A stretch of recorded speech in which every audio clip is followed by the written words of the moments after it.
السلام عليكم، السلام عليكم. ازاي حضراتكم جميعا يا جماعة، ازاي حضراتكم؟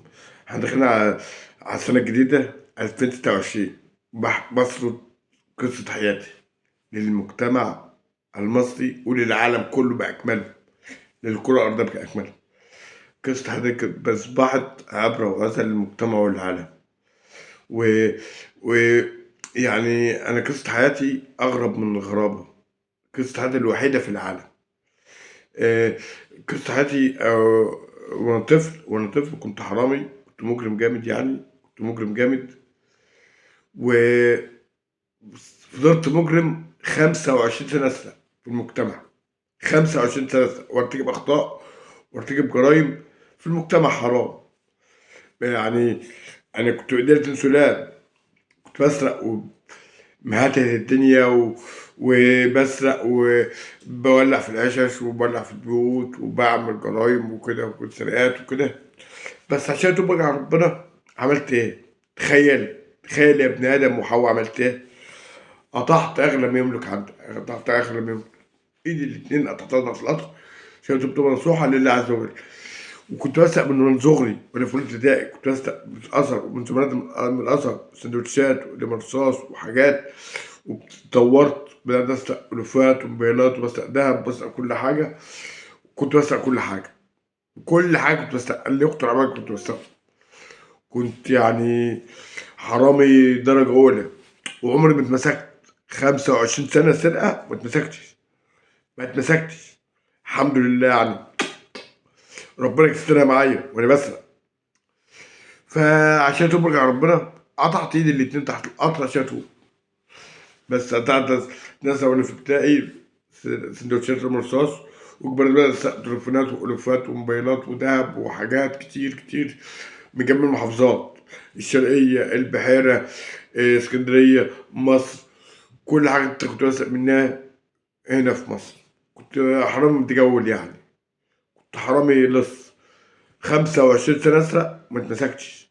شفت برجع ربنا، رحت عند القطر، بصيت كده القطر، لقيت القطر كده كبير، ما عجبنيش. قلت له اخد شرب كوبايه شاي عند خالي عم سعيد. بعد ما شربت الشاي قلت له القطر بيجي الساعه كام؟ قال له الساعه 9 ونص.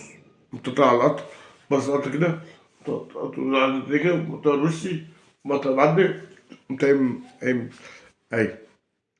بعدها بساعة ونص برضه تكرر يعني. قطعت ديت بعد ساعة ونص، قطعت التانية عشان كنت حرامي برضه ممكن. قطعت التانية بعدها بساعة ونص عشان كنت حرامي. اه والله العظيم يا جماعة وحياة ربنا، أنا عشان أتوب وأرجع ربنا عاقبت نفسي بنفسي وأنا عايش لكبر ربنا. أنا أصبحت عبر وزن نفسي قبل كل المجتمع. أنا أصبحت على عفيفي. أنا أصبحت عبر وزن ليا قبل كل المجتمع. أنا بقيت أصبحت لمسلم عبر وزنه، وأصبحت لمسيحي عبر وزنه، وأصبحت اليهود عبر وزنه. أنا عبر وزن كل العالم، لكل ابن آدم وحواء خطاء خلقتين توابين. يعني ربنا بيقول لك توبوا، توبوا باب التوبة مفتوح. ومفيش حد يقدر يعمل زيي انا. يعني فلتة في المجتمع كده، عملت ما حدش عمله في العالم. بس انا برضه مستريح لامر ربنا والحمد لله. انا مرتاح بكل حاجه ربنا اداها لي. ويعني انا بقيت بصحه جيده. وانا اصبحت في مصر انا سلطان، ولي امر، قاضي، متهم، جلاد. انا سلطان ولي الامر والقاضي والمتهم والجلاد، اللي ادى امر لنفسه يحكم على نفسه، قاطع ايده ومعاقب نفسه، مطبق الشريعه اللي سمع نفسه عشان يتوب توبه نصوحه لله عز وجل. عشان كنت حرام وكنت مجرم في المجتمع. انا بقول للصوص والحراميه الكبار واللصوص والحراميه وكده: توبوا ربنا ورجعوا ربنا، توبوا ربنا ورجعوا ربنا. اللصوص والحراميه بيقولوا توبوا ورجعوا ربنا، يا لصوص ويا حراميه توبوا ورجعوا ربنا. الناس اللي بترتشي والناس الكبيره حراميه واللصوص المرتشيه وبتوع غسيل الاموال بيقولوا توبوا ربنا يا مجرمين، حسب الله ونعم الوكيل. توبوا، احنا ما عادش في اوان، احنا دخلنا 26 اهوت. انا في غير زمان. السلام عليكم.